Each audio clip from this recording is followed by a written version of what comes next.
Son las 6 de la mañana, 36 minutos. Nuestros invitados a esta hora, el doctor Alejandro Corrales, senador ya por el Centro Democrático, el doctor Gabriel Jaime Vallejo Chufi, representante a la Cámara también por el Centro Democrático, cuando estamos ya a escasos 2 días de las elecciones presidenciales en la segunda vuelta. Son nuestros invitados a esta hora.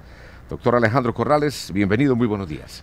Álvaro, buenos días a vos, a Fermín, al doctor Germán, a todo el equipo técnico y en especial a todos los oyentes y televidentes que nos acompañan, a Gabriel Jaime, mi compañero de trabajo, mi amigo, el coequipero, decirles que estamos muy contentos. Esta campaña está llegando a su fin y con mucho agrado vemos que estamos llegando con mucho entusiasmo, con muchas ganas a ese 17 de junio.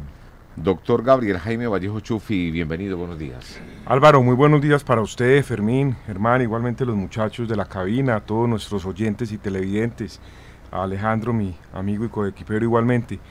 Así es, aquí estamos, yo creo que ya somos de esta casa, creo que todos los días estamos aquí, muchas gracias a esta casa periodística. Propia. Tenemos pocillo propio ya para Son accionistas. Por permitirnos exponer nuestras ideas, por venir a explicarle a los risaraldenses, a los dosquebradenses y a todos los colombianos nuestra forma de hacer política. Yo creo que los medios de comunicación juegan un papel muy importante y aquí lo único que hay es gratitud con ustedes por tenernos tanta paciencia.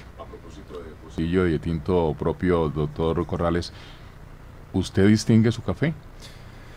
Es muy difícil distinguir un café de tantos que hay, pero sí le puedo decir, por ejemplo, cuando es un café del occidente, uno sí sabe que es de allá de esa zona, Fermín. ¿Sí? Y lo que sí distingue uno inmediatamente es un mal café. Cuando hay un café mal preparado, con una materia prima muy mala, uno ahí mismo lo siente. ¿Cómo es un café mal preparado? O sea, ¿a qué sabe?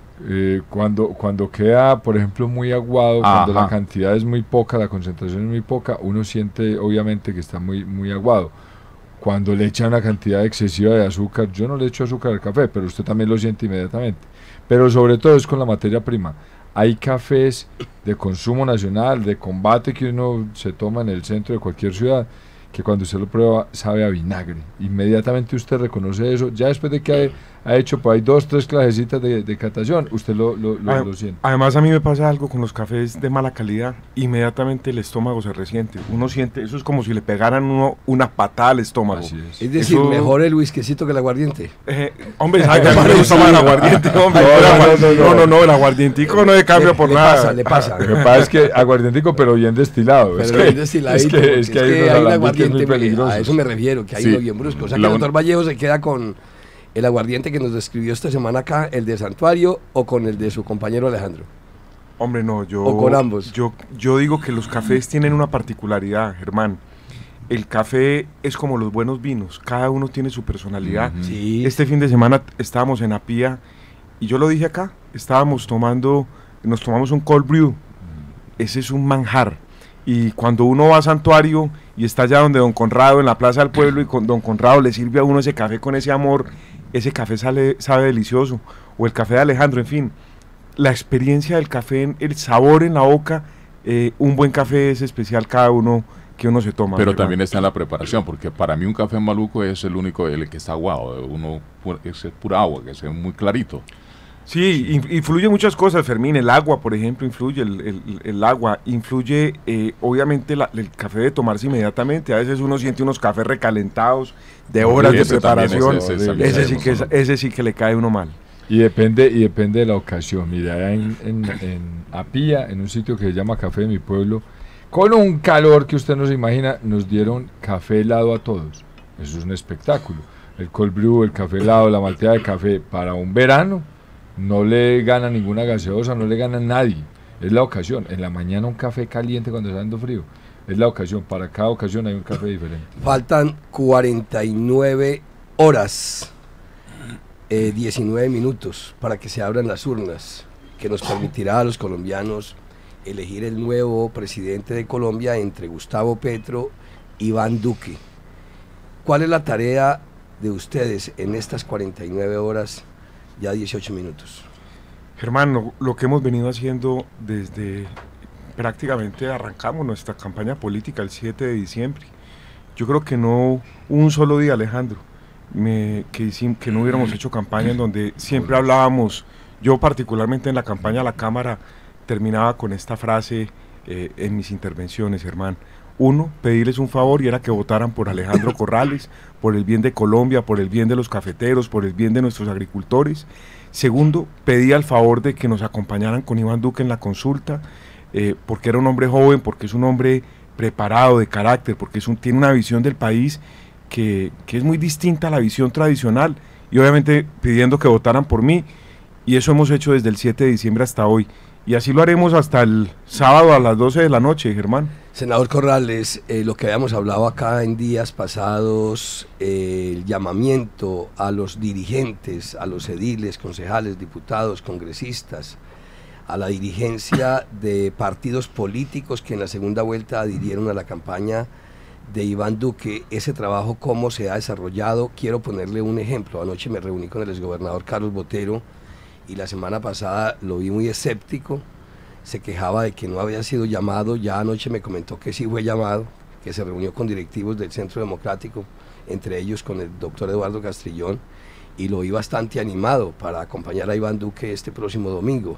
Ese trabajo se realizó en algunos municipios, acá con la dirigencia de Pereira, como el ejemplo que le acabo de poner.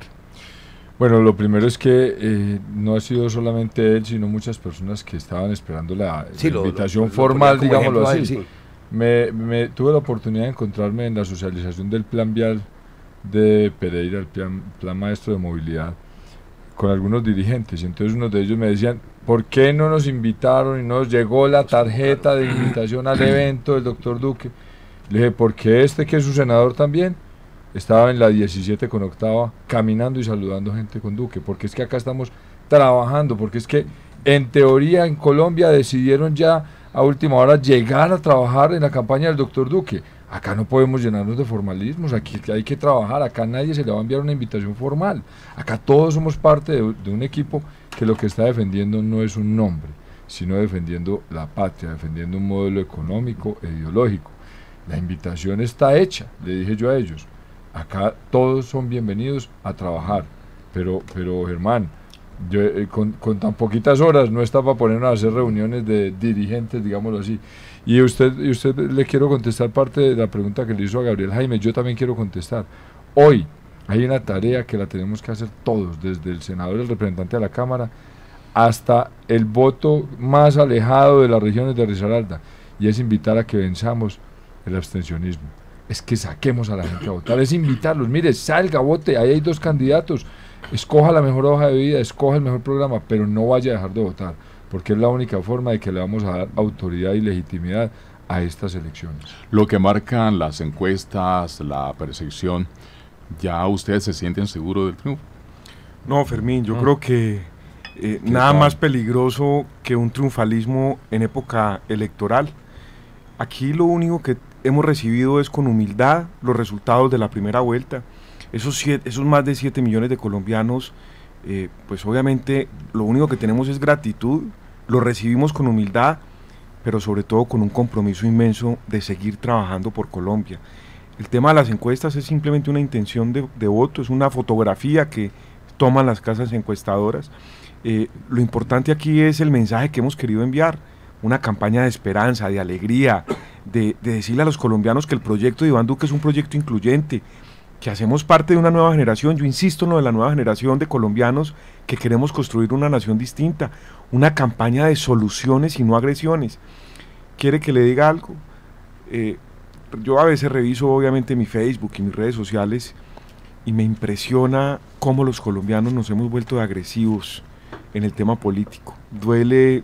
Yo obviamente no contesto las agresiones, simplemente oro mucho por Colombia, pero anoche estábamos en un evento, Alejandro, supremamente importante, con un movimiento en Santa Rosa de jóvenes, y usted no se imagina la altura con la que se manejó ese evento. Los felicitamos, y ese es el mensaje que hay que darle a Colombia. Finalmente, el 18 de junio nos vamos a levantar como colombianos, todos, haciéndole fuerza a nuestra selección y a construir este país que está pasando por un momento difícil.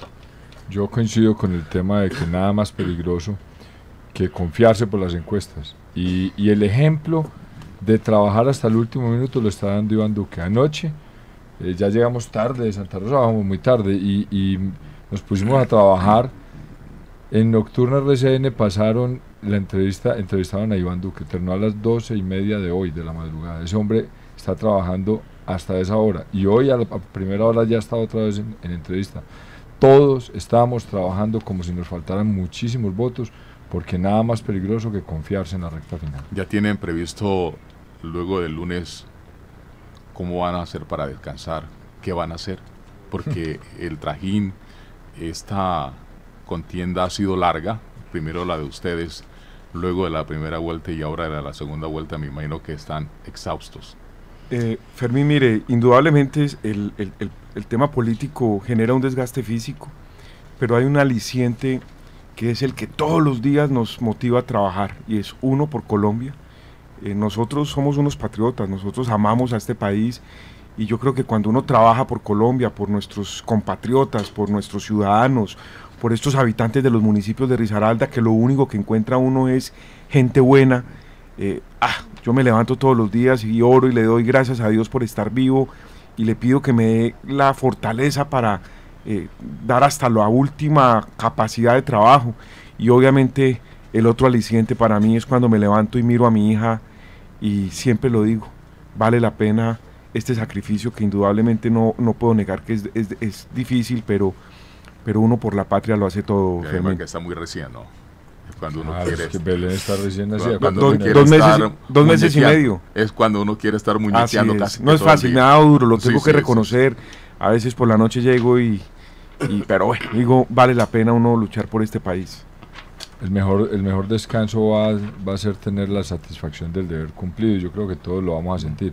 Claro, eso desgasta físicamente, pero estamos muy contentos de poder terminar una campaña en el mismo ritmo en el que la arrancamos, la aguantamos, y claro, habrá que sacar unos espacios para la familia, que es probablemente el grupo que uno más aporrea, y hay que sacarlo porque es muy importante. Bueno, ustedes recorrieron a Risaralda, primero en la campaña de ustedes y luego pues en estas dos campañas.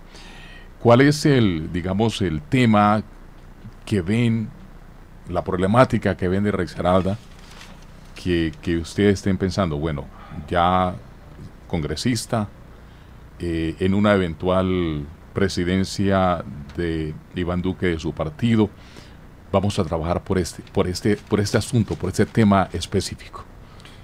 Yo, Fermín, que tuve la fortuna de recorrerme los 14 municipios y lo he venido haciendo, lo hacemos permanentemente. Miren, terminamos la campaña el 11 de marzo y yo creo que le hemos dado 3 vueltas al departamento en estos prácticamente 3 meses.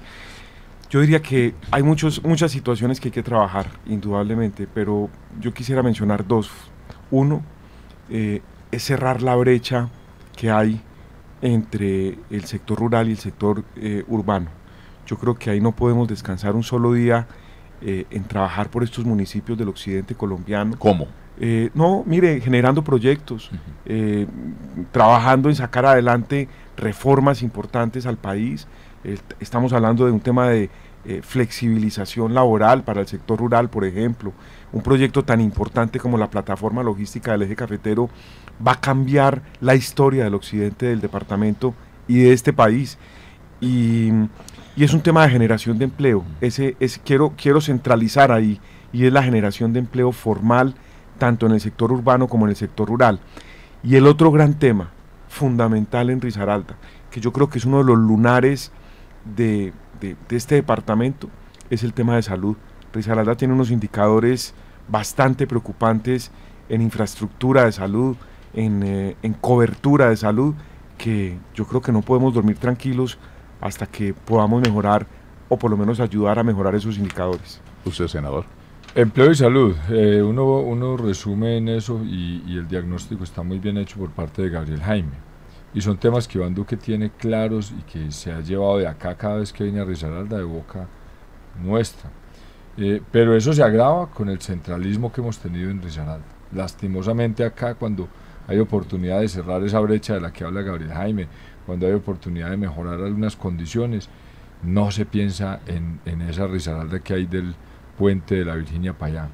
Se les olvida que allá hay un montón de gente que muchas veces, obligadas por esas mismas condiciones migra, no solamente hacia Pereira, sino a Bogotá, Medellín o Cali, porque se siente maltratada, mal atendida. ¿Cómo recibieron ustedes la noticia del candidato Iván Duque cuando dijo que la mitad de su gabinete pues va a ser conformado por mujeres? Eso es un reconocimiento al género muy importante, además que lo hizo desde el principio cuando eligió a la doctora Marta Lucía como su fórmula a la vicepresidencia.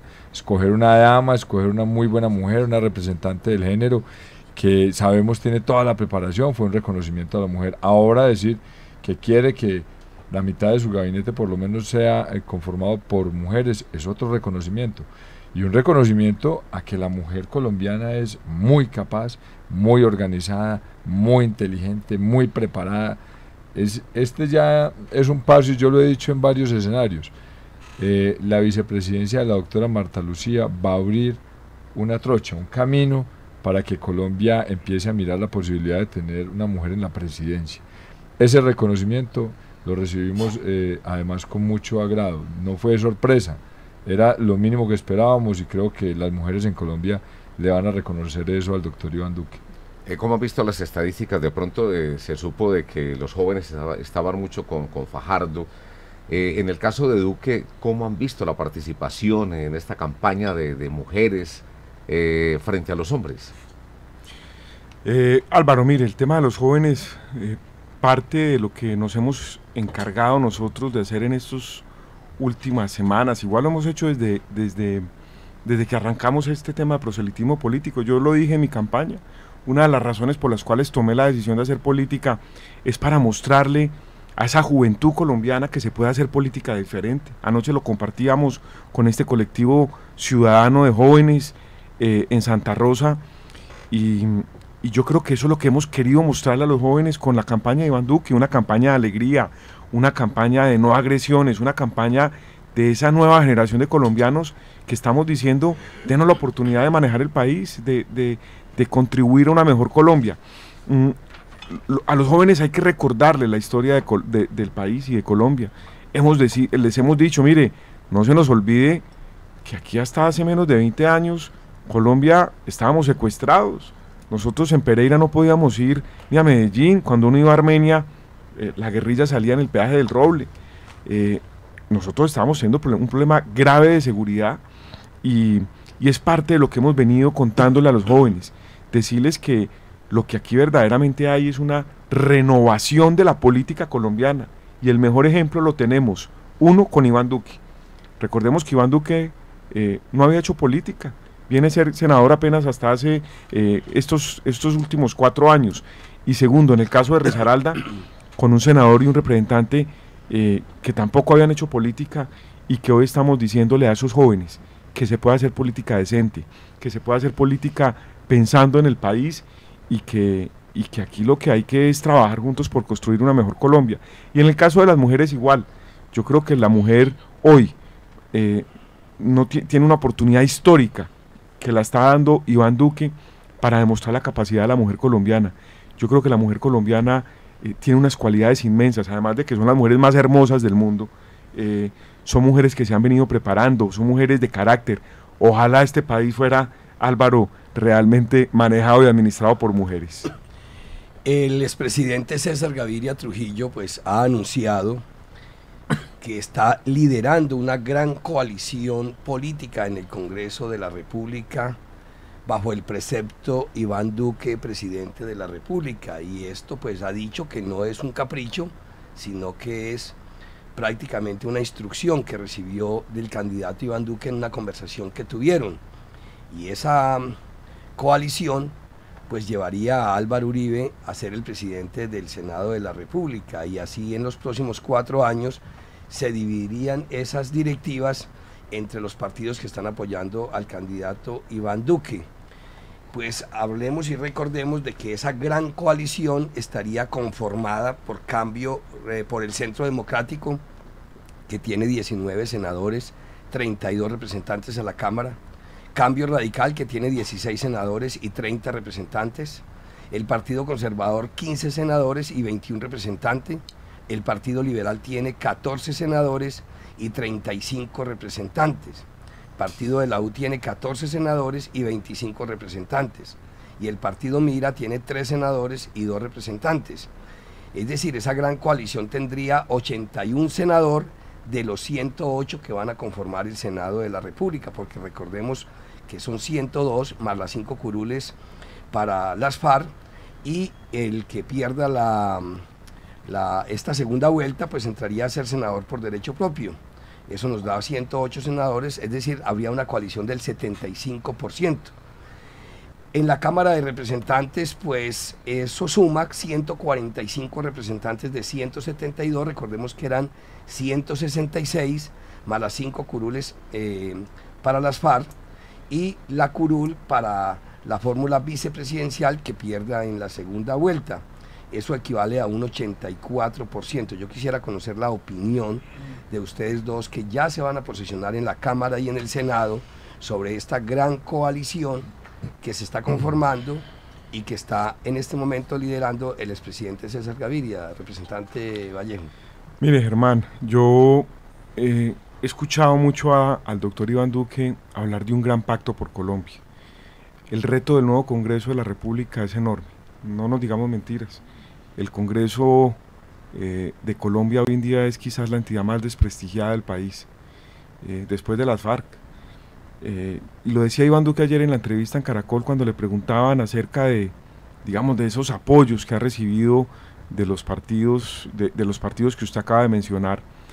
Y yo creo que indudablemente para sacar adelante las reformas que requiere este país, reforma a la justicia, el tema de educación, el tema de la salud, la reforma tributaria que requiere este país requiere una reforma tributaria a profundidad. Obviamente se requiere un gran pacto por Colombia, y ese gran pacto por Colombia arranca en el Congreso de la República. Lo que hay que aclararle a la opinión pública es que la diferencia de ese pacto por Colombia, a diferencia de los gobiernos del gobierno anterior, va a ser un pacto por Colombia sin mermelada, sin repartición de puestos burocráticos, sin clientelismo. Esa es la diferencia y ese es el reto del nuevo Congreso. Los congresistas tienen que entender que para votar un proyecto de ley no pueden extorsionar al gobierno a cambio de puestos ni mermelada. Yo tengo la confianza y la esperanza de que el Congreso de Colombia, el nuevo Congreso de Colombia, no va a ser inferior al reto que tiene Iván Duque para transformar este país. Doctor Corrales. Germán y amigos, ese gran pacto y esa gran coalición ni siquiera va a ser motivada, pienso yo, por los líderes políticos. A mí me parece que la está obligando el pueblo colombiano. El pueblo colombiano este domingo va a mostrarle a todos los políticos que tienen un mandato, porque yo espero y confío en Dios que el doctor Iván Duque salga elegido con muchos votos que le van a dar gobernabilidad. Y eso tiene que marcar un norte para las elecciones locales. La gente tiene que entender que la forma de trabajar por el país no es como lo decía el representante. Entonces yo le ayudo, pero si me da puestos, si me da mermeladas, no. Acá Iván Duque está marcando claramente una tendencia muy distinta, y es el que quiera trabajar por Colombia, bienvenido. Pero acá no le va a dar nada a nadie, porque precisamente lo que está mamado el pueblo colombiano hoy es de ese tema de la corrupción. Además yo le agrego algo a lo que decía Alejandro. El Centro Democrático, Germán, el único partido de oposición del gobierno de Juan Manuel Santos, hizo una oposición de altura, claro, una oposición acérrima en contra de un gobierno con el cual no estábamos de acuerdo, y demostramos que uno puede hacer política sin necesidad de mermelada, que puede hacer política sin necesidad de puestos ni burocracia. Yo le recuerdo a la opinión pública de que el Centro Democrático no recibió un solo puesto del gobierno de Juan Manuel Santos e hizo la oposición quizás más importante que ha tenido este país en los últimos 50 años. Y por eso tal vez, Gabriel Jaime, el reconocimiento hoy, por ejemplo, para el candidato Iván Duque, porque es que usted hacerlo sin ministerios, sin burocracia, sin mermelada, sin nada, con todo en contra, el pueblo colombiano, yo creo que parte de eso es lo que está valorando y reconociendo, y esperemos se dé también el domingo en las urnas. Son las 7 de la mañana. Pereirano aseguró que en Colombia hay 180.000 hectáreas sembradas con hoja de coca. Pues esta información es preliminar y se da a conocer por el gobierno antes que Naciones Unidas dé las cifras de su medición. Esta información corresponde al año 2017. A su vez también el gobierno presentó un documento con recomendaciones sobre la lucha contra las drogas que le entregará el próximo lunes al presidente electo de Colombia.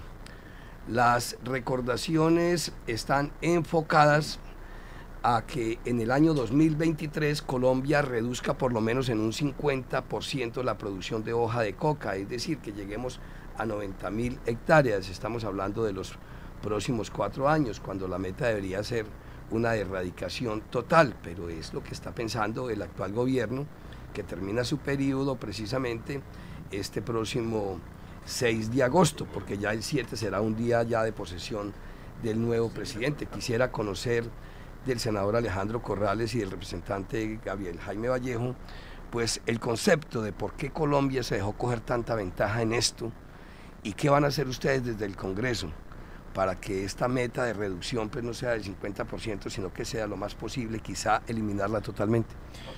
Germán y amigos, aquí hay que arrancar por decir que personalmente considero que hay más, que son más de 180.000 hectáreas de coca las que... Sí, ellos hablan de una cifra ahí preliminar, ¿no? Sí, y debe ser mucho más porque veíamos con tristeza como los trabajadores que venían a recoger café en el departamento de Risaralda nos decían que se iban a sembrar coca en el sur del país, y lo decían abiertamente porque me pagan para sembrarla, me la compran y después el gobierno me va a pagar para erradicarla. Entonces la cifra debe ser más. Segundo, hacer un análisis. Miren lo grave que es ese número. Es la quinta parte del área que tenemos sembrada en café en Colombia. Somos el orgullo nuestro es ser cafeteros y tenemos 900.000 hectáreas en café y ya tenemos 180.000 en coca. Tercero, piensen en esa quinta parte de lo que tenemos hoy en café en Colombia, que es inmenso y bellísimo. Piense que eso antes eran montes. El daño ambiental que están haciendo esas 180.000 hectáreas, esas montañas, Fermín, que las acabaron, las arrasaron. Cuando uno va y mira, tumbaron madera milenaria, es que ahí había unos bosques hermosos y eso lo acabaron todo. Normalmente al lado de las aguas, porque necesitan agua para trabajar esos cultivos. Normalmente en la zona más boscosa, porque necesitan estar alejados de la ley. Entonces el daño ambiental es inmenso. Y mire que hay que relacionar otra cosa. En África la violencia, ¿qué la pagó? Los diamantes. En Boyacá, ¿qué pagó la violencia mucho tiempo? Las esmeraldas. En Colombia la violencia la paga el narcotráfico. Y este gobierno fue permisivo, este gobierno les dijo, la erradicación es voluntaria. Eso hay que cambiarlo. Entonces usted, Germán, decía, ¿y qué piensan hacer ustedes? Lo primero es acabar con la dosis personal. Eso es una alcahuetería que está dañando a nuestros hijos, a nuestras familias. Pero la Corte sí les permitirá, yo no creo. Hay que pasar inmediatamente el proyecto de ley para acabar con eso. Es que Fermín, porque eso fue una decisión ahora, manteniendo mayoría se pueden tiene hacer. que ser un proyecto de acto legislativo, lo aprueba el Congreso presentado por el gobierno y la Corte Constitucional, dentro del marco de la legalidad, pues lo tendrá que también aprobar. Exacto. Lo segundo... Es así de sencillo, porque la Corte lo que hace es revisar. No, pero por el tema de la libre... Ahora, si ellos van a invocar el libre desarrollo de la personalidad, pues sería un precepto. Pero no creo que eso vaya a estar en este caso, si lo presentan como acto legislativo, vaya a estar por encima de una decisión del gobierno y del Congreso de la República, que son dos de los poderes de este país. La Corte Constitucional es un tercer poder dentro de la rama judicial, pero en este caso, el gobierno y el Congreso serán bien cuidadosos en evitar, y en la formulación del proyecto, en evitar que van a ser tumbado ese proyecto por la Corte, invocando ese libre desarrollo de la personalidad. Pero recordemos, perdone doctor Corrales, recordemos que cuando Carlos Gaviria, magistrado, invocó el libre desarrollo de la personalidad, la Corte le dio la razón. Pero sí, pero porque, digamos, estaba consagrado en la Constitución. Pero si acá, Fermín, va a haber ya una reforma de esa Constitución, que los actos legislativos son para reformar la Constitución, claro, ya sería muy distinto. Además, Fermín, yo creo que es momento de hacer la evaluación de qué resultados dio implementar esa norma. No, yo creo que no hay necesidad de hacer una evaluación. Eso es lo más absurdo que ha podido haber. O se hubiese legalizado de un todo, para acabar con el tema del narcotráfico o no se hubiera implementado eso, es que eso es permisidad. Eso exacto, y de alguna manera usted está diciéndole a los cultivadores que tienen cultivos ilícitos, a ellos sí les decimos los cultivos son ilícitos, pero les estamos diciendo, pero ustedes tienen un comercio de alguna manera legal porque hay una dosis personal aprobada. Eso no es coherente en un país. El tercer punto es la erradicación no voluntaria, sino obligatoria de estos cultivos, porque mire todos los daños que están haciendo. ¿De qué forma sería? Mire, yo siempre defendí, Fermín, que los que tenían que ir a erradicar eran los guerrilleros reinsertados, porque siempre he defendido que no podemos exponer a los jóvenes buenos de Colombia, que son los soldados, a las minas quiebrapatas que pusieron, las minas antipersonales que pusieron los guerrilleros. Entonces yo siempre dije, una de las labores que tienen que hacer los que se reinserten es ir a quitar las minas que ellos mismos pusieron. Pero si la erradicación no va a ser manual, sino con fumigación, y no se va a poder hacer aérea, yo siempre he creído que la utilización de drones con microaspersión, con pulverizadores que no generan ni deriva, ni contaminación de aguas, ni contaminación a los seres humanos, es la alternativa. Eso ya está inventado y lo están haciendo en todo el mundo, incluso en Colombia. Ya estamos fumigando cultivos como caña, en café ya hemos visto alguna experiencia. Entonces, utilicemos tecnología y fumiguemos con herbicidas y utilizando drones para que no pongamos en riesgo a nadie. Sí. Doctor Gabriel Jaime. Mire, con relación al tema, Germán, lo ponía yo en un trino esta mañana y en Facebook. Sin duda alguna, el narcotráfico y la corrupción, en mi opinión, son hoy el principal problema de la sociedad colombiana. El uno está ligado al otro. Y si no hacemos algo, yo creo que vamos directo a hacer una narcodemocracia. Porque hoy en día el narcotráfico financia campañas electorales, no lo decimos muy durito. No, pero es que eso hoy en día no, doctor Vallejo, eso ha sido histórico. Fermín, pero no lo denuncian. No lo denuncian. Quienes somos de la costa nos acordábamos muy claro desde la pero lo que estoy diciendo es que no lo denuncian, Fermín. Es decir, aquí nos pasamos el sapo y las autoridades no hacen las denuncias correspondientes. Tuvimos ¿Lo pasamos o no lo tragamos? Nos lo pasamos y nos lo tragamos, además. El tema de Samper, eso fue una grosería. El proceso 8000, eso fue un escándalo. Escándalo no, es una vulgaridad. Yo sigo creyendo que si nosotros no tenemos como una política pública, una lucha frontal contra el narcotráfico, a diferencia de Fermín, que es un poco pesimista frente al tema del narcotráfico y la lucha frontal, yo tengo esperanza, porque yo insisto, nosotros no podemos ser de la teoría, Fermín, de apague y vámonos. ¿Cuál va a ser el país entonces de los hijos nuestros? Yo sí creo que aquí tiene que haber una decisión de Estado de luchar contra el narcotráfico, de empoderar a las fuerzas militares y de policía para que no exista un solo centímetro del territorio nacional en donde la fuerza pública no pueda hacer control. Y acá tocará imponer penas, aumentar las penas, realmente tener una política pública de luchar contra el narcotráfico. Si toca depurar las instituciones porque están infiltradas por corrupción, pues habrá que hacerlo. Pero este país se nos está desmoronando de alguna otra manera, ocasionado por un narcotráfico que tiene permeada la sociedad, que genera fronteras invisibles en nuestras ciudades y en nuestros pueblos. ¿Por qué no estamos hablando de las fronteras invisibles? ¿En dónde está la policía? ¿Será que no estamos empoderando a nuestra fuerza pública para que haga un control del territorio? Iván Duque lo dice. Ojo, con la seguridad no se negocia, la seguridad se garantiza. Y la realidad es que hoy, este gobierno de Juan Manuel Santos, producto, no sé, seguramente de los acuerdos de La Habana, no está garantizando la seguridad de los colombianos. Yo me hago una pregunta. Qué casualidad, Germán, qué casualidad que los cultivos ilícitos en Colombia, los cultivos de coca en Colombia se hayan incrementado de la forma que lo hicieron en la negociación de La Habana. No sé, a mí me genera mucha sospecha. Yo lo que sí creo, y quisiera que le dijeran la verdad al pueblo colombiano, es que si hubo un acuerdo por debajo de la mesa con el grupo narcoterrorista de las FARC con relación a los cultivos de coca, porque es que las FARC, no se nos puede olvidar, era el grupo narcotraficante más grande del mundo. Ahí lo acabamos de ver con Santrich, 10 toneladas de coca para los Estados Unidos iba a mandar ese capo. Yo les quisiera hacer una pregunta a ambos también, una pregunta práctica, real.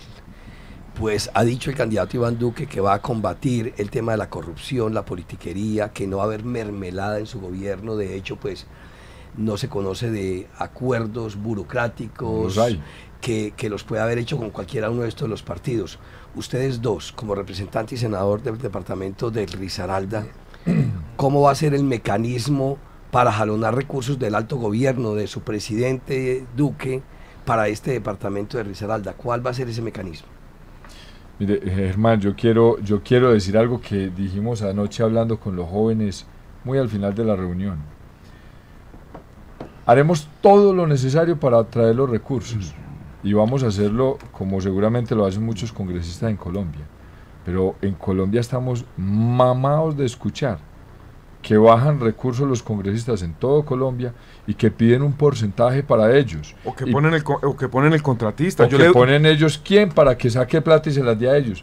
Mire, Gabriel Jaime Vallejo y Alejandro Corrales, jamás vamos a hacer una cosa de esas. Nosotros vamos a bajar esos recursos y a garantizarle a sus alcaldes, al gobernador que esté, a las personas que van a estar ahí, que jamás van a tener que votar por nadie, por X o por Y persona, darnos plata a nosotros por cualquier contrato que traigamos acá y cualquier recurso. Eso tiene que ser un ejemplo que la gente muestre y diga, mire, que el resto hagan en Colombia como lo están haciendo estos dos señores. Y probablemente haya mucha gente buena en Colombia que lo vaya a hacer así, pero de nosotros lo que pueden esperar es que jamás vayamos a hacer una cosa de esas. En estos días me arrimó un muchacho, ni recuerdo el nombre, y me dijo, nosotros tenemos una estructura de no sé cuántos contratistas y esos tienen que salir a votar. Y le dije, no, mire, no me interesa, tome café, el que quiera. Acá nadie se obliga a votar porque tenga un contrato. Acá nadie se le puede decir, es que usted tiene que ser de este pensamiento porque usted es un contratista que trabaja en un contrato de una plata que bajó X o Y congresista. Eso es una falta de respeto a la persona, al ser. Esperen eso de nosotros. Eso lo vamos a hacer. Yo pondero esa política y que es el ideal de la política, ¿no? Pero también hay que recordar que ustedes dos no son los únicos integrantes del Congreso de la República en representación del eje cafetero y en representación del eje de Risaralda en especial. Y hay una cultura donde el CBY se impone. Y no solamente de los congresistas, los mandatarios llegan, primero que todo comprando votos, la mayoría, y no solamente en el eje cafetero y en Risaralda que se ha marcado, pero Germán, en los últimos tiempos, yo ahí lo interrumpo, Fermín. Fermín, le interrumpo. Con relación al tema político de la compra de votos, aquí ya arrancamos en un proceso distinto. Este señor y yo no compramos un solo voto. No, sí, por eso le digo. Ahí es cuando uno rompe utopías pero los otros sí lo hacen, y rompe paradigmas. Haciendo, y lo van a hacer. Sí, pero llegará el momento en que los castigue el mismo pueblo. Y el primer castigo lo dieron con nosotros. ¿Quién se imaginaba que Gabriel Jaime Alejandro iba a llegar? Nosotros, que lo sentíamos en la comunidad. Eso fue un castigo a la clase política tradicional y a esas personas que usted dice que compran votos.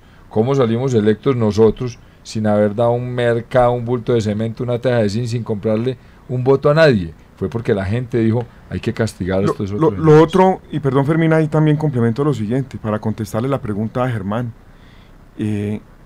Estas curules no se las debemos a nadie, Germán. O mejor sí, a los únicos que se la debemos es al pueblo risaraldense. Yo no tengo compromiso político con nadie.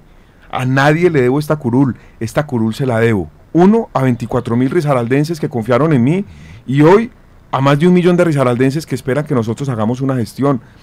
Y a partir de esa forma de hacer política, uno puede administrar los recursos de manera diferente a lo que se ha venido gestionando en Colombia. Alejandro lo decía ahora, ¿qué ocurre con los congresistas? No va a decir con todos, pero con la gran mayoría, y en eso estoy de acuerdo, Fermín. Es que los congresistas se volvieron aquí los negociantes de la política. ¿Sabe cuánta plata repartieron en mermelada este gobierno, Fermín? 54 billones de pesos le entregaron en cupos indicativos a los congresistas. ¿En dónde está esa plata? ¿Será que está en casas de miles de millones de pesos, en carros de cientos de millones de pesos, en inversiones en el exterior? Porque aquí no la vemos. Aquí la realidad es que si nosotros, como servidores públicos, si los congresistas de Colombia no cambiamos la forma de administrar el recurso público, la forma de servirle a la comunidad, yo sigo insistiendo, este país se nos va a perder. Yo soy un hombre de esperanza, soy optimista por naturaleza. Seguramente dos golondrinas no hacen verano. Yo creo que somos más en el Congreso, yo creo que hay gente buena en el Congreso. Ahí nos vamos a juntar los buenos para demostrar de que se puede administrar de manera eficiente, transparente, los recursos del Estado.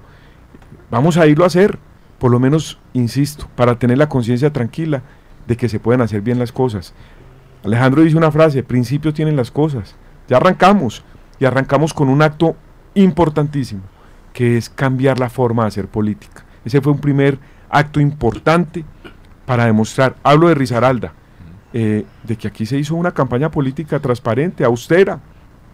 Esperemos a ver, los risaraldenses pueden tener la tranquilidad de que ni Alejandro Corrales ni Gabriel Vallejo vamos a ir a pedir comisiones por contratos, vamos a ir a hacer acuerdos clientelistas ni burocráticos, no, aquí no importa el color, rojo, amarillo, verde, azul, pero aquí hay que escoger a los mejores hombres y mujeres para administrar este departamento, y aquí hay que, claro, gestionar recursos de inversión, pero de una manera diferente a como en otrora se han venido administrando. Ayer el candidato Iván Duque, o creo que antier, pues reveló que, como ya lo dijimos ahora, la mitad de su gabinete van a ser mujeres. Ustedes, como congresistas de este departamento, aspiran que cuál va a ser la participación de Risaralda en el gobierno de Iván Duque, es decir, que haya presencia de altos funcionarios del Estado, ministros, embajadores, etcétera. ¿Cuál es la aspiración de ustedes ahí en ese aspecto? Germán, yo tengo una aspiración superior. Es la misma que tuve cuando llegué a la Federación Nacional de Cafeteros. Y cuando tuvimos que poner hojas de vida para el gerente de la federación, cuando a mí me preguntaron, yo les dije, mire, si la mejor hoja de vida es de un señor del Meta, el voto de Risaralda, así haya un risaraldense en la baraja, será por el señor del Meta. Yo no tengo ningún problema en ir a Parame, en Pereira y en todos los pueblos a decir, voté por el del Meta porque es el mejor. Mi aspiración, más allá de que el presidente hasta 100% libre de diga caspa. tantos puestos para es que él Para que le escoja a grites los al mejores. mundo el Y amor por entonces tu ahí, país. yo lo que digo es, hay gente muy buena en Risaralda, hay gente proba y hay gente trabajadora, ojalá participen y estén en todo el ejecutivo, buenísimo, pero si usted me dice a mí, Iván Duque lo que hizo fue escoger las mejores hojas de vida, las repatrió, las trajo todas, y definitivamente Risaralda tuvo mucha participación o poca participación, pero me garantiza que ahí van a estar los mejores, yo quedo tranquilo. O sea que a usted le resbala que haya o no haya participación de Risaralda en el alto gobierno, de acuerdo a lo que acaba de decir. Me interesa que estén los mejores, y los mejores somos los Pero la risaraldenses. peleita hay que darla, senador, hay que darla, porque aquí hay también valores, aquí hay gente muy intelectual, Claro, y gente por muy los buenos buena. los vamos a dar. Y eso se da en la medida que haya presión de los congresistas. Si no la hay, pues no les nombran a nadie. Pero no caer en el error de simplemente exigir por exigir. Sí, no, estamos de Si acuerdo, no, en eso estamos aquí hay totalmente hojas de de vida acuerdo. muy brillantes. Aquí- Personas en que eso han estamos logrado. totalmente Con de esas acuerdo, hojas de senador. vida hay que ir a dar la pelea. Y Doctor Vallejo. yo complemento con lo que dice Alejandro, que lo comparto plenamente, pero aquí hay algo importante, Germán, que también hay que decir lo que lo ha dicho Iván Duque. Va a conformar un gobierno que represente a las regiones de este país. Yo le puedo asegurar que el gobierno de Colombia, el cuerpo del Ejecutivo en Colombia, de sus entidades descentralizadas, va a tener una participación regional, porque es que el Estado colombiano tenemos que empezar a descentralizar, y una de las descentralizaciones es la representación de sus funcionarios. Obviamente Risaralda tiene unos hijos e hijas con unos recorridos, con una experiencia, y yo tengo la tranquilidad de que Iván Duque le va a dar la posibilidad a los hijos de Risaralda de participar en el gobierno, pero no por ser de Risaralda, sino por ser los mejores y los más preparados. Claro que vamos a ir a decirle a Iván, mire, aquí hay, cuando él nos pregunte quiénes conocen ustedes en Risaralda, vamos a ir a presentarle las hojas de vida de los mejores hombres y mujeres de este departamento, que son muchos, Germán. A propósito, antes que se nos olvide, Rodrigo Rivera, comisionado de paz, viajó a La Habana a ser parte de la canciller de la mesa de negociación con el ELN, cual el negociador a partir de hoy será Roy Barreras, ¿no? Roy Barreras. Es que esta pregunta se las hice porque pues Iván Duque ha dicho que el 50% van a ser mujeres, no se atrevió a dar nombres. Pues el candidato de la Colombia Humana, Gustavo Petro, fue más allá, dio nombres, y dice que en su gabinete van a estar mujeres como Sandra Borda, que ella es politóloga de los Andes, y sorprende, miren esto ustedes, María Victoria Calle, es magistrada de la Corte, es presidenta de la Corte Constitucional, ex asesora jurídica acá a la gobernación de Risaralda, pereirana, que estaría pues también en el gabinete, sería nombrada ministra. Mercedes Maldonado, quien fue la secretaria del Hábitat, Francia Márquez, que fue la ganadora del Nobel Ambiental, pues que también estaría en ese gabinete. Ingrid Betancourt, que hace parte también, como Yamile Salinas, harían parte de ese gabinete.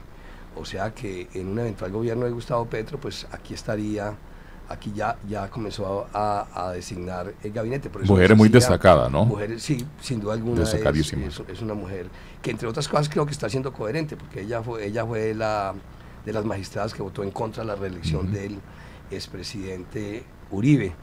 Pues, doctor Corrales, hay un optimismo total en la campaña de Iván Duque para este próximo domingo.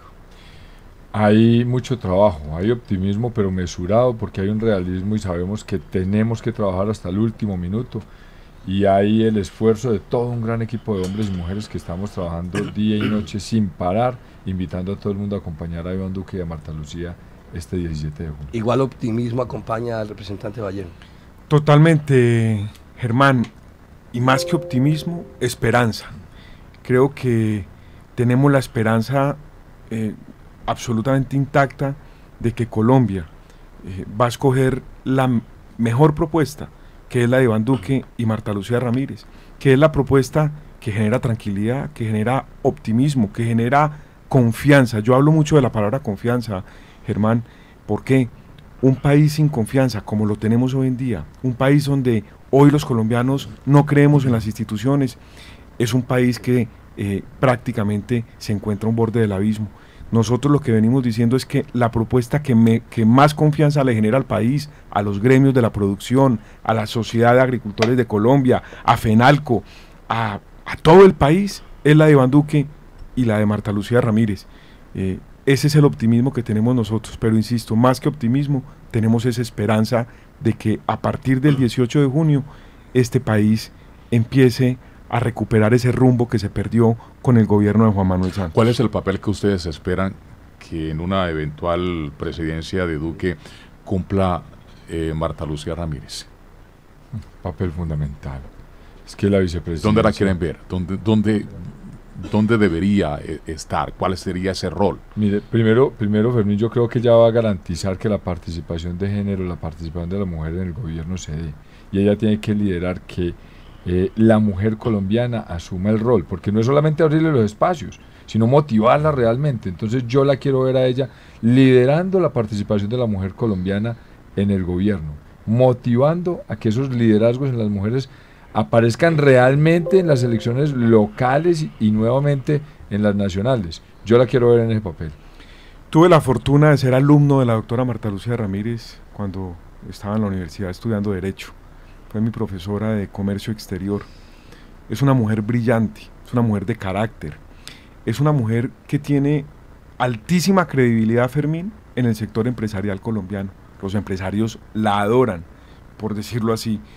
Yo me imagino a una doctora Marta Lucía Ramírez acompañando el gobierno en temas económicos, internacionalizando este país desde el punto de vista productivo, asesorando a Iván, que se vuelva una consultora permanente del presidente en temas económicos de cara a un sector empresarial, y que Colombia tenga esa fortaleza económica para volverse un país exportador, no de materias primas, sino de bienes transformados que generen una mayor riqueza. Yo la veo jugando ese papel en el gobierno de Iván Duque.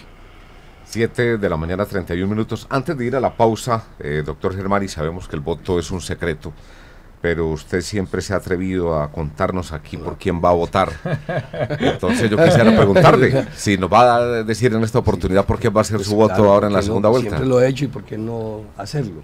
Yo soy un demócrata, yo soy una persona que sé que todos los ciudadanos colombianos tenemos que ejercer nuestra obligación de salir a votar. Yo no soy capaz de quedarme en la casa un día de elecciones, y en esta ocasión tampoco seré capaz de ir a votar en blanco, porque me parece que el voto, independientemente de que tenga validez jurídica o no lo tenga, me parece que ¿sabes? Pues es una forma de expresión y es respetable, pero eso es cada uno como chicha ni limonada. Pues yo he acostumbrado a tomar mis decisiones siempre en política intentando ser coherente, intentando siempre apostarle a lo mejor para Dos Quebradas, para Risaralda, para todo el país. Yo acostumbro a tomar decisiones y se los quiero compartir. Cuando esas decisiones son tan difíciles, pues coge uno una balanza. Yo siempre utilizo la política de la balanza. La balanza uno tiene que sopesar lo negativo, y en este caso tengo que sopesar lo negativo de Petro y de Duque, y tengo que sopesar lo bueno de cada uno de los dos. Pues en ese sentido yo he sopesado mucho eso, y soy de los colombianos y de las personas y columnistas que están opinando que es mejor que corramos el riesgo, conseguir en lo mismo, a tener un gobierno quizá impredecible.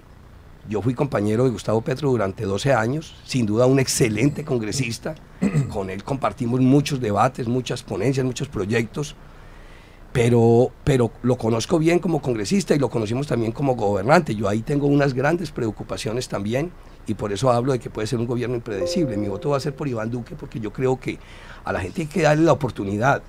Y yo voy a votar por Iván Duque. Yo soy de los colombianos también que piensan que él será el presidente, y tiene un reto muy grande y una encrucijada muy grande, porque entonces si se convierte en un títere de Uribe, pues el gobierno y el país lo va a calificar de eso.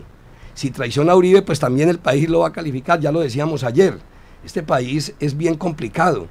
A Santos lo crucificó el país de entrada porque traicionó a Uribe. La pregunta que yo hacía ayer es, ¿y qué tal que se hubiera convertido en un títere de Uribe? Pues también lo hubieran crucificado por haber sido un títere de Uribe. Yo aspiro de Iván Duque que sea un gobierno independiente. Tiene un reto muy grande, porque me parece que ser presidente de un país es pasar a la historia de su nación. Él, su familia, un legado que él le tendrá que entregar a sus hijos y a sus futuras generaciones. Creo que se la tendrá que jugar porque le vaya muy bien a Colombia. Si le va bien a Colombia, le irá bien a él y pasará a la historia como un buen presidente. Y eso no lo va a lograr teniendo a Uribe respirándole a la nuca. Yo creo que tendrá que tomar independencia, tendrá que tener allí a un presidente, a un amigo, a un mentor en el Congreso de la República ayudándole, pero tendrá que tomar sus propias decisiones, y lo tendrá que hacer con su compañera de fórmula, Marta Lucía Ramírez. Creo que él tiene ese gran reto de pasar a la historia como un buen presidente de la República, y ese es el mandato que le está entregando, o le puede llegar a entregar el pueblo colombiano en el próximo domingo. Este es un voto personal, es un voto que yo creo que hay que ser coherente. Nadie puede decir que he inducido, ni siquiera en mi propia familia. Mi propia familia estuvo dividida, y se supone que el político he sido yo, y ahí cada uno tomó su decisión. Mis hijas, por ejemplo, votaron por Fajardo, y es respetable esa posición. Yo estuve entre votar en la primera vuelta entre Humberto de la Calle y Germán Vargas, terminé votando por Germán Vargas por un programa. Pues yo no voy a votar porque es que el Partido Liberal, al que pertenecí durante mucho tiempo, después me aislaron, y el que tuve curules importantes, como haber estado de alcalde de Dos Quebradas, de representante, de senador. Lideré ese partido 12 años, y también pues recibí el aval de Cambio Radical para una aspiración a la gobernación. Yo voté por Vargas Lleras porque vi ahí una propuesta, dejé de un lado pues ahí su mal genio y sus cosas que pasaron. Pero yo creo que en eso hay que ser coherente. Yo creo que lo importante es que todos, como lo decía el senador Corrales y el representante Vallejo, hay que salir a votar el domingo. Y hay dos opciones, y la gente debe escoger entre esas dos opciones. No podemos ser tibietas. Yo creo que en esto hay que tomar decisiones y tomarlas para mejor. Es con quién le puede ir mejor al país, con quién podemos correr menos riesgos. Ese es mi voto, y es un voto que yo creo que a mi interior me deja tranquilo, y tengo toda la esperanza que Iván Duque vaya a hacer un buen gobierno, porque eso es lo que necesitamos los colombianos. ¿Satisfecho con su respuesta? Sí, señor. Sí, bueno, ya tienen ustedes entonces ahí la respuesta del doctor Germán Aguirre también. Yo quiero simplemente complementar lo siguiente, un poco con lo que manifiesta el doctor Germán. Yo creo que aquí el problema, por ejemplo, en el caso de Juan Manuel Santos, no es si traicionó a Uribe o no. El problema es que el país va mal. Aquí no se trata de si Iván va a traicionar a Uribe o no. Aquí realmente lo que necesitamos es que el país le vaya bien.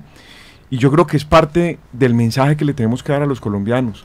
Aquí por encima de Uribe, por encima de Santos, por encima de cualquiera de nosotros está el país.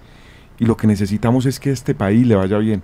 Yo creo que ese es el mensaje que hay que darle a los colombianos, y es parte de lo que queremos transmitirle a todos estos risaraldenses, de que nos den la oportunidad a una nueva generación de colombianos de ayudar a transformar este país. Yo complemento, lo felicito, Germán, por haber hecho ese discernimiento y ese análisis tan profundo de la situación y tomar la decisión con la balanza como usted lo hizo, me parece maravilloso. Le agradezco el apoyo a Iván Duque y a Marta Lucía, usted es un líder reconocido. Es un botico, es un botico.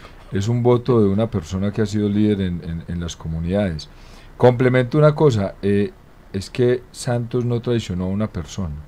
Santos se comprometió con un plan de gobierno y traicionó su propio plan de gobierno. Él dijo, voy a hacer esto, y lo cambió todo el día que se posesionó. Esa es la traición que el pueblo colombiano no perdona. Es como si Gabriel Jaime y yo hubiéramos dicho, vamos a estar yendo a los municipios y vamos a estar en contacto con la comunidad. Nos hubieran elegido el 11 de marzo y a la fecha de hoy nadie supiera de nosotros. ¿Y dónde están los congresistas? No, están paseando en Cancún, se fueron, no volvieron. No, uno se compromete a hacer las cosas y las cumple, y él no lo hizo. Iván Duque tiene un compromiso con Colombia, no con personas. Él tiene un plan de gobierno, un programa de gobierno muy bonito, muy bien hecho, que piensa en la familia, en la sociedad, en la gente de Colombia, y él yo sé que lo va a cumplir, y nosotros vamos a estar pendientes de recordarle cuando de pronto se le olvide alguna cosita para que nos haga quedar bien, porque ahí estamos poniendo nosotros también el nombre. Yo voy a aprovechar este momento para despedirme, porque tengo un compromiso ineludible con mi hijo menor, con la familia, y voy a arrancar corriendo para llegarle a él, pero no quería dejar pasar el agradecimiento a todos ustedes, a los integrantes de la mesa de trabajo y al equipo técnico, por la oportunidad que nos han dado de mostrar las propuestas de Iván Duque, de contar qué es lo que queremos para Colombia. Darle las gracias por permitirnos participar, y a ustedes, las personas, los oyentes y los televidentes que nos han acompañado, el agradecimiento por la paciencia en esta campaña tan larga, tan dispendiosa, tan de todo. Entonces, a ustedes, mil gracias por entendernos, por tenernos paciencia y por acompañarnos. Nos vemos este domingo en las urnas, y espero todos apoyemos al doctor Iván Duque y a Marta Lucía. Muchas gracias. Y es bueno aclarar que como medios de comunicación, Fermín, Álvaro, siempre estuvimos en los debates, le dimos la oportunidad a todos los candidatos en la primera vuelta, 6 jornadas de debates, individualmente cada uno vino a exponer sus ideas, invitamos directamente a los candidatos presidenciales a que vinieran acá directamente, vía telefónica también lo hicimos con algunos de ellos, y en esta segunda vuelta pues también ha estado acá los directivos, los voceros de la campaña de Gustavo Petro exponiendo sus ideas, porque de eso se trata, de que los medios de comunicación les demos la oportunidad para que la gente pueda sopesar y la gente pueda tomar la mejor decisión. Pero repito, la mejor decisión que podemos tomar es salir a votar el próximo domingo. Doctor Vallejo, también a usted muchas gracias. Germán, muchas gracias. Insisto en darle las gracias a esta casa periodística, así lo percibimos. Ustedes siempre han permitido y nos han permitido venir acá a contarle a los oyentes y televidentes lo que pensamos. Decirle a los risaraldenses que hay que votar el domingo. El futuro de este país está en juego. Yo creo que son las elecciones, sin lugar a dudas, más importantes de los últimos 200 años de Colombia, y hay que ir a salir a defender este país. Nosotros consideramos que la propuesta de Iván Duque es la mejor propuesta para Colombia, acompañado de Marta Lucía Ramírez. Iván Duque, un hombre joven, un colombiano de 41 años que hace parte de una nueva generación de compatriotas que queremos ayudar a transformar a Colombia, un hombre que habla de legalidad, un hombre que habla de gobernar con autoridad bajo el imperio de la ley, de que el que la haga la paga, un hombre que habla de generación de empleo. Lo digo yo permanentemente en esta mesa y hasta me vuelvo cansón. Los colombianos somos un pueblo trabajador y pujante.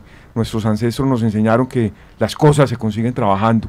El colombiano no necesita que le regalen nada. El colombiano de a pie, el colombiano requiere es un empleo de calidad, un empleo digno, un empleo bien remunerado. E Iván Duque está proponiendo generación de empleo formal y emprendimiento.